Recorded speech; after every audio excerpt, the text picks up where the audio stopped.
I'm not bragging or stretching the truth when I say that my colleagues here at Outside get out a lot. One of our gear editors trail ran the Grand Canyon from one rim to the other and back. More than a few of our editors have completed the brutal 40-mile ski mountaineering race in Colorado known as the Grand Traverse, and our content meetings are filled with thru hikers, ultra-marathoners, big wall climbers, and big wave surfers. So it's no surprise that every so often we pursue stories about each other, which is how we ended up with this episode.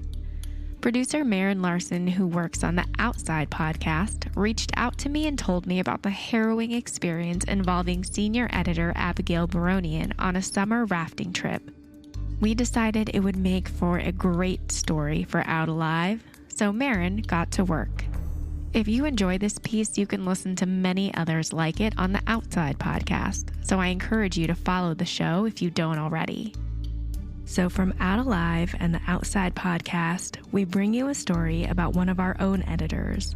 A cautionary tale about how even for seasoned adventurers, the littlest things can be the biggest threats.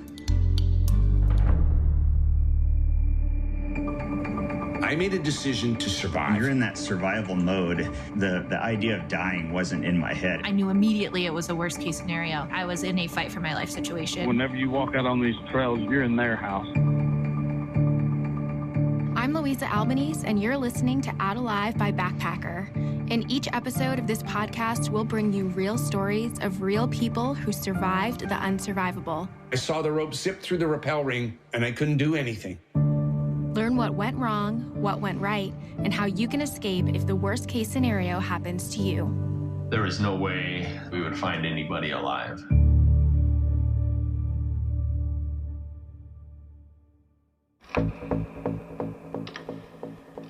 I think early on, immediately after being stung, I was like, maybe this is going to be sort of interesting. Like, maybe there's something interesting here. And then when I was like in the pit of despair, I was like, abso-fucking-lutely not. Like, there's nothing interesting here. This is not cool. I don't like this. When senior Outside editor Abigail Baronian was stung by a scorpion at the bottom of the Grand Canyon, her first thought was that it might make a good story. Initially, before her symptoms became strange and frightening, it didn't seem like something to worry about. Just one of those things that happens when you're in a wild place, that you'll laugh and regale your friends about later.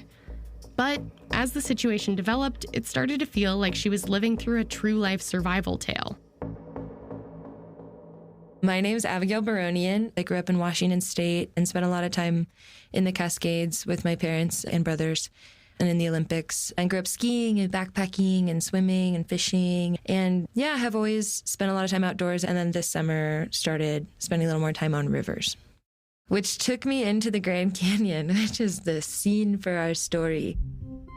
In June 2022, Abigail hiked from the south rim of the Grand Canyon to Phantom Ranch to meet up with more than a dozen of her friends. She was going to tag along for the last 10 days of a 16-day trip down a 225-mile section of the Colorado River. A Grand Canyon trip is the holy grail for many river rats. Remote, stunning scenery packed with incredible views and Class 5 rapids.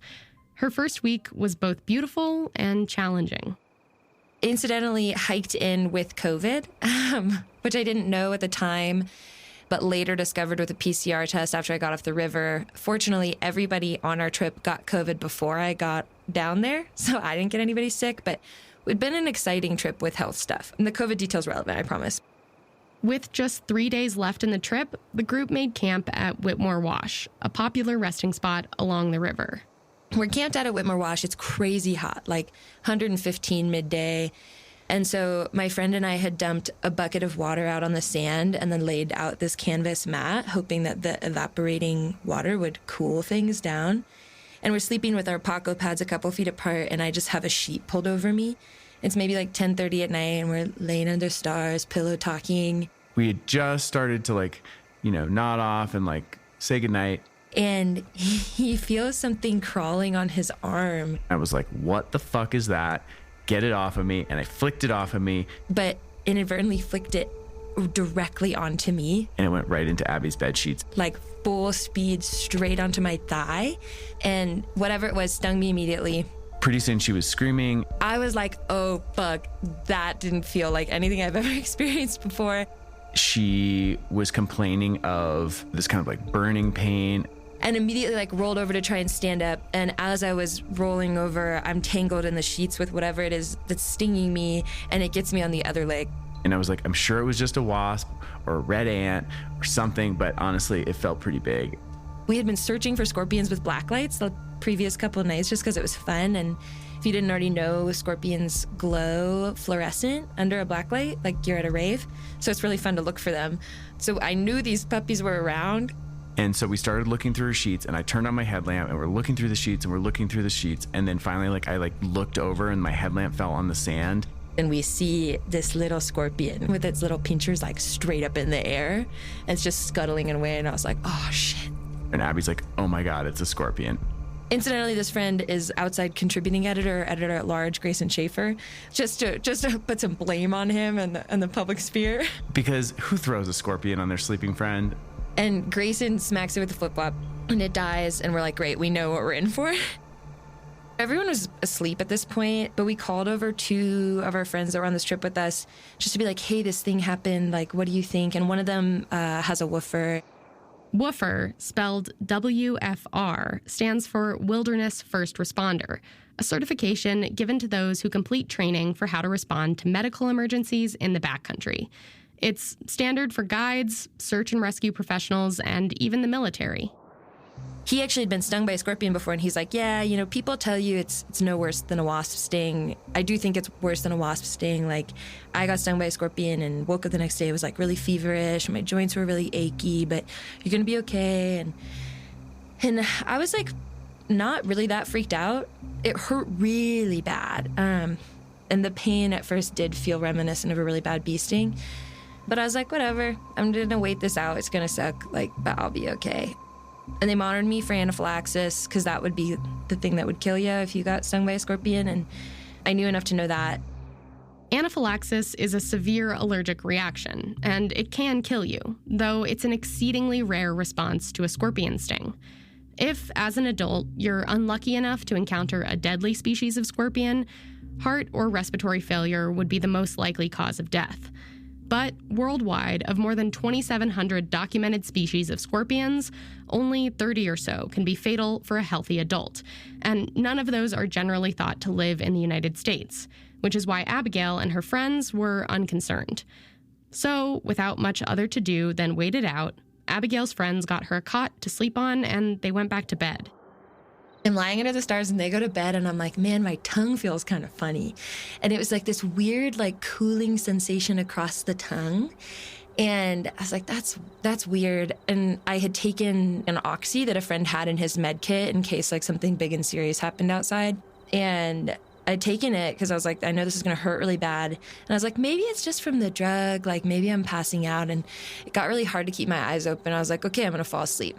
And then I got this crazy sensation that started to spread over my whole body, like all of my limbs were asleep, my face, my neck, my back, my arms, my legs, and my chest started to get really tight. And I was like, okay, this is kind of scary, but I have venom in my body. This is just what venom feels like, I guess. And then I opened my eyes and realized that I couldn't see the stars. My eyes wouldn't track, so I would open my eyes and my eyeballs would just roll around in my head, and I didn't have any motor control over them. And that was when I started to get kind of freaked out.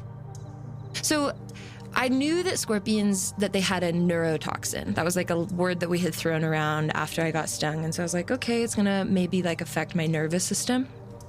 But I didn't expect it to do what it did, which was totally impair all motor function, very seriously.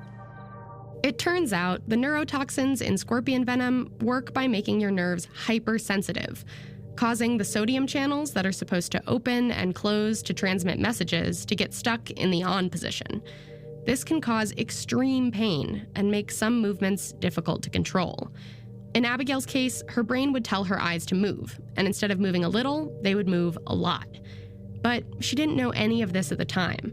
All she knew is that she was trapped in what felt like a horrible dream. I don't know if you've ever had a nightmare where you're like trying to run away from something, but your body like won't respond, or you like open your mouth to yell and like nothing comes out. And that really freaked me out. And so I went to wake up Grayson and I was like, tried to say his name and it wouldn't come out. I like had to think really, really hard to get my vocal cords to engage and actually say the name. And when it came out, I could hear my voice and it sounded really weird and like pinched and slurred. Like she was very, very drunk.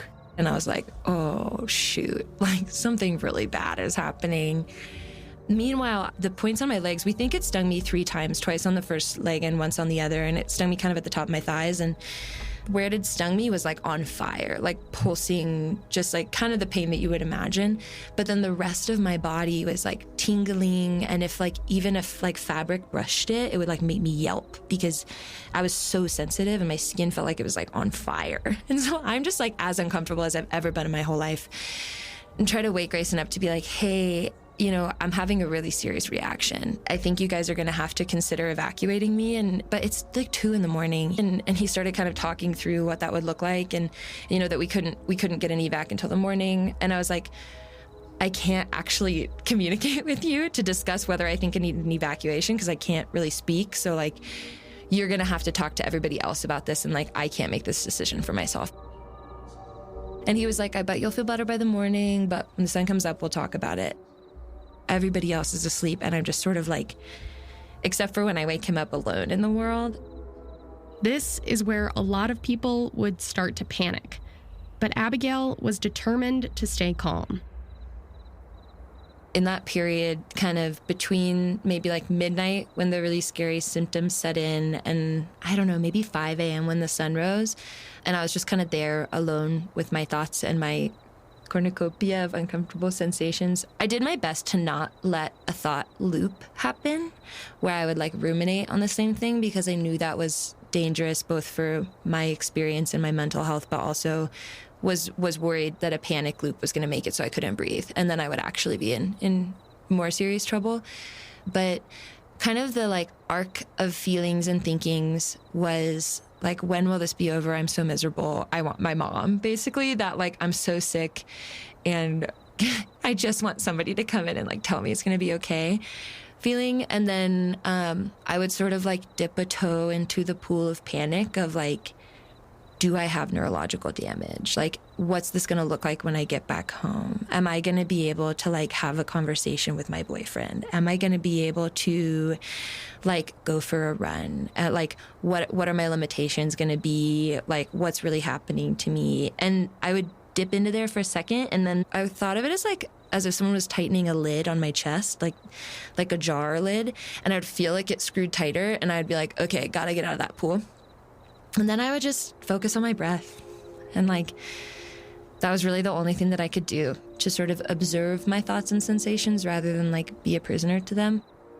Honestly, like, and sorry, Mom and Dad, but I have spent some real like concerted time experimenting with psychedelics in the last few years. And I think that my experience taking psychedelics really was helpful in this context. They gave me a lot of practice in like taking a situation and being like, this is what you're experiencing right now, and it's uncomfortable and it's weird and you don't have a lot of control over it, but you're gonna be okay and it's gonna pass. But yeah, I did honestly think of it as a bad trip, and that helped me get through it. Even in these wee hours of the morning, alone with just her pain and her breath, Abigail knew she didn't want to be evacuated. In part because it's amazing down there and I didn't want the trip to end like that. And it felt like an affirmation of how serious this was if I had to get helied out, and I didn't really want to believe that it was that serious. And so I'm like sitting there, laying there, suffering, being like, okay, by morning I'll feel better. And then dawn broke and I watched the sky get light and I was like, oh no, I'm like just as bad as I've been. She was scared because she felt just as bad as she did when she went to bed. Of course, then we realized that from 10:40 at night to 4:30 in the morning is really not that long a time for the venom to wear off. And so we thought maybe we could just allow her to wait it out until after breakfast. And that was when a few other people got involved. We had someone on our trip who's an EMT, and he came over and took my vitals. And what was really encouraging was that my vitals were steady the whole time. Other than being paralyzed, she was more or less okay, which seems weird to say. I never had like a really elevated heart rate. If anything, everything was lower. My body temp was really cool. My breathing was really slow. My heart rate was really slow, which sort of tracked with the entire experience of just feeling like I'd been really slowed down. And I kept thinking too about this visual of like a bug in a spider web and how you like get paralyzed. And it was just, it was really interesting to be like, wow, the venom is real. It was like really effective. And if something wanted to kill me right now, it could, and I would have no defenses. And that was really, really interesting. Around 7 a.m, my vision got better, where I could open my eyes and actually like look at someone in the face and see their face and not have my eyeballs do the weird roving thing. And also my speech improved. And by that time, someone else had used the sat phone to call a good friend of ours who is an ER nurse and teaches woofer courses, and her partner who is a former Grand Canyon guide. And they were looking up the symptoms, and they were like, this isn't supposed to happen. Like, somebody who gets stung by a scorpion shouldn't have like full body paralysis. And they both immediately were like, evacuate her, that's not normal. But then they both did some research and found that the symptoms that I was having, while very uncommon for an adult, are pretty common for a small child. And like if a little kid gets stung by a scorpion, it can be really serious. But this sort of like systematic neurological response that I was having wasn't totally unheard of for a scorpion sting, and that made me, and I think everybody else, feel a lot better. But even with the knowledge that Abigail's reaction wasn't completely unprecedented, she was mostly immobile and in a lot of pain, and the decision about whether to evacuate her still hung in the air. I was still totally miserable. Anytime somebody touched me, I would cry because I was so sensitive. Even just like a down sleeping bag, like brushing against her skin, was like intensely painful in this like altered state that she was in. We were trying to decide, do we try to let Abby tough it out and play through, or do we push the red button like they do in Alone and have a helicopter come in and fly her out? But I was like, okay, I don't think I need an evacuation. I think I'm going to process this. Like, it's going to be more traumatizing to get helicoptered out of here and like be alone in a hospital in Flagstaff. And then the group had a discussion, and they decided that if I didn't want to get evacuated, they weren't going to evacuate me either. They're not going to like force me onto a heli. Sometime like mid-morning, she started to improve. She was able to see a little bit. She was able to feel a little better. And so they put me on a boat. We didn't have any super scary water that day, and they put me on a boat with our best rower and a person on either side of me. And I just like laid there all day and like couldn't really move. And they like had to like pick me up and like put me on the boat. And then when they set me down, I would just cry for a couple minutes because it was so uncomfortable. But throughout the day, symptoms continued to improve, and by the time we got to camp that night, I was able to walk. I think it took until like dinner time for me to be able to walk without somebody like there to sort of steady me. But then by the next morning, I could like carry my bags and move my stuff around. And like within about 24 hours, she was completely back to normal. Yeah, I had like tingly hands and feet for a couple of days, and then think I've made a full recovery. I still am really sensitive and was for a few weeks after that to like things that would normally make my limbs fall asleep happened quicker. Like one night I woke up and my face had fallen asleep, so clearly my like nerves were sensitive or something. But yeah, that's the whole story. Or it's almost the whole story. At the time, Abigail thought that the scorpion that stung her belonged to a common and relatively harmless species. But when she tried to find an explanation for her unusually severe reaction, she began to realize that she'd had a closer call than she'd thought.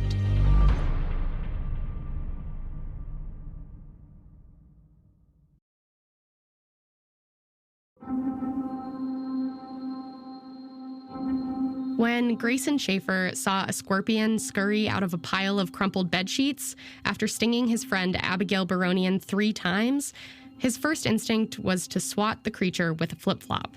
I thought 2 things. 1, we need to save the scorpion in case we have to deliver it in the helicopter to the paramedics who will rescue Abby. Or 2, I need to get it mounted in some cute way as a keepsake for her. For the record, my impulse was not to kill her. She can go on with her life, but unfortunately now she's my prisoner. I went directly to taxidermy. I found like a bottle of formaldehyde so that she can keep it for all time. She's like smaller than my thumb. and just totally wrecked me. It turns out Abigail's little prisoner would be essential to helping her make sense of what happened to her in the aftermath. Because, like any good journalist, once she was back to work, she started asking questions. I'm an armchair scorpionologist. I process my trauma through research. Her curiosity about her tangle with the scorpion led her to a kind of fascination with her attacker. What's interesting and cool to me is that her little pinchers are like so small. Like she doesn't look very scary. And I learned that scorpions with smaller pinchers have more toxic venom, more serious venom. And the bigger the pinchers, like the scarier the scorpion, the less powerful the venom because he needs his pinchers to hunt. Clearly, Abigail's scorpion had some really good venom, if it could immobilize a healthy adult for nearly 24 hours.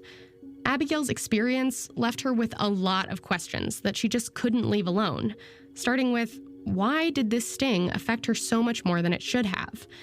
So she dove into research, reading papers about scorpions, trying to get to the bottom of it. At one point, she listened to an episode of the comedic science podcast Ologies that focused on scorpions and featured Lauren Esposito, curator of arachnology at the California Academy of Sciences. So Abigail reached out to Lauren to share her story and get an expert perspective on what happened.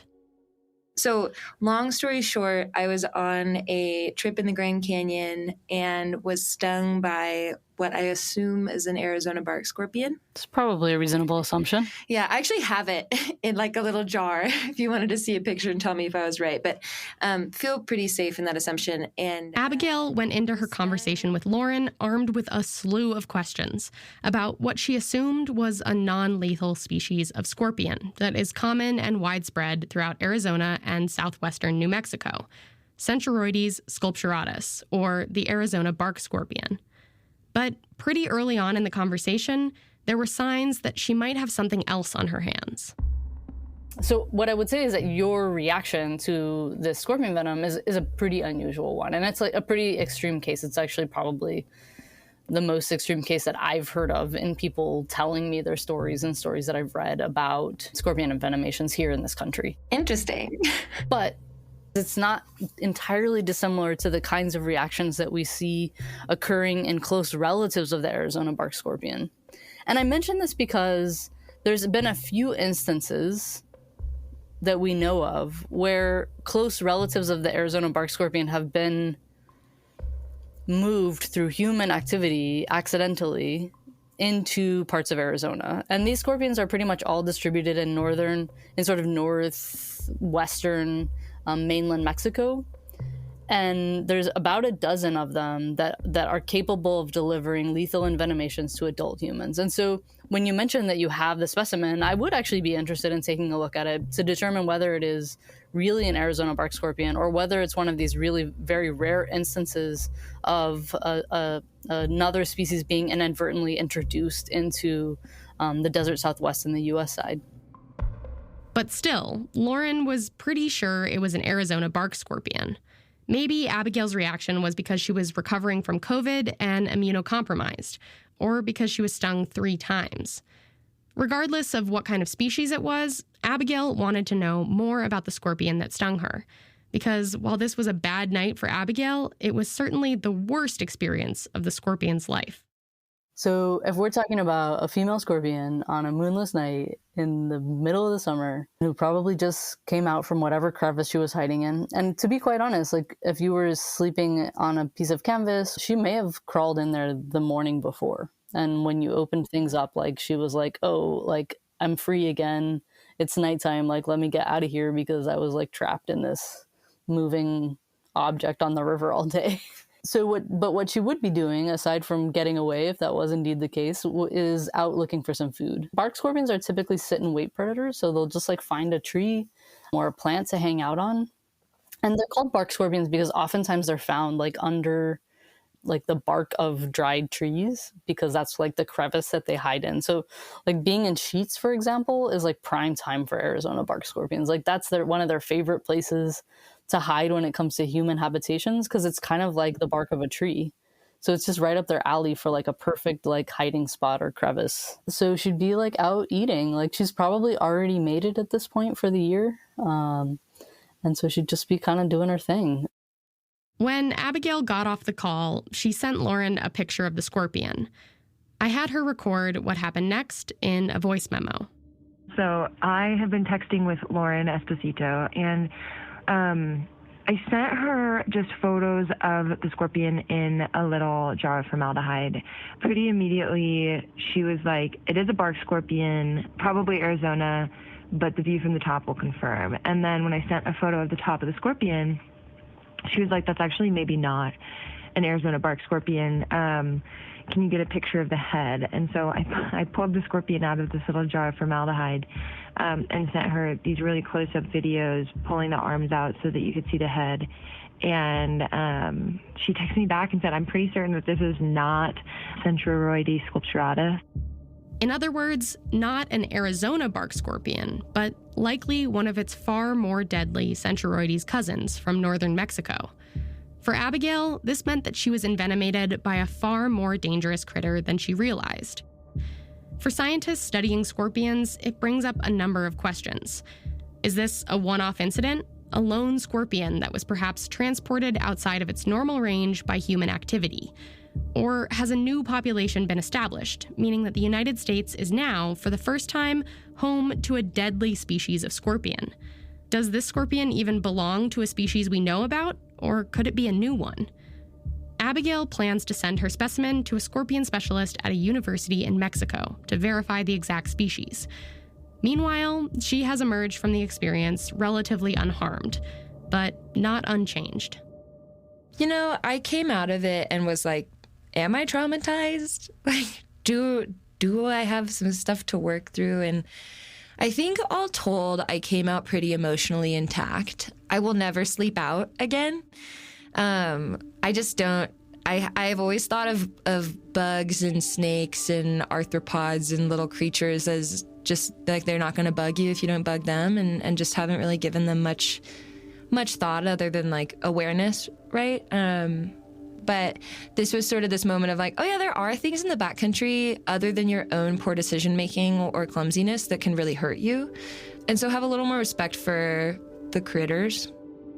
In the end, Abigail's friend and flinger of scorpions, Grayson Schaefer, may have summed it all up best. Mistakes were made, scorpions were thrown, everyone lived.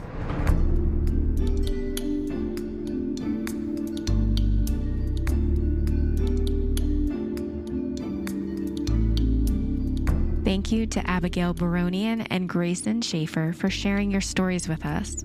Thanks also to Lauren Esposito and Dr. Leslie Boyer for sharing your expertise. This episode was a collaboration between the Outside Podcast and Out Alive, and was produced by Maren Larson, with editing by me, Louisa Albanese, and Michael Roberts.